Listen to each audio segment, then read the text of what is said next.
Во другите држави гледаме како е таму кога тебе пазиме, а тука поти таму има казни. Има канти, зошто да не ги фрлат?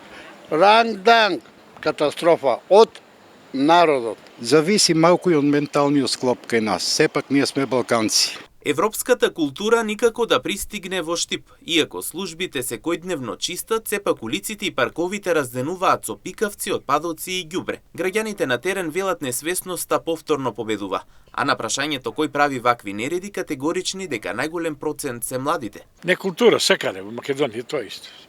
Кај ќе стигнат фрлат. Контејнерот му е тука или корпата и тој покрај корпа, покрај контејнер ќе го фрли. Не култура тоа.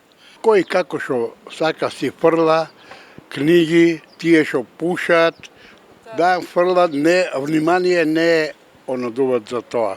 Фрлат си, значи хигиената е катастрофа од народот. Јас сум тука у центарот, се гледам. Не запазуваме, не мареме ништо ние. Ние сме први што треба да се грижиме за хигиената. Сегде е така, не е само у Штип, у секој град е така. Таква не е културата. Сега повеќе младите не гледат.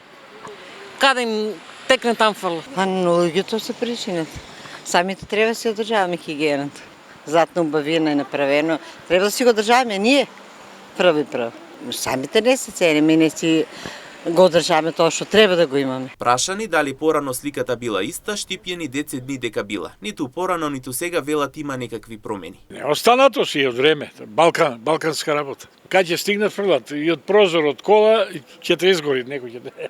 Па од секојаш, не знам. За да има ред, анкетираните се децидни дека се потребни казни. Она што понатаму останува е тоа колкава е свесноста за да се чува природата и заедницата чиста и здрава, со оглед фактот дека културата во останатите земји е на прво ниво.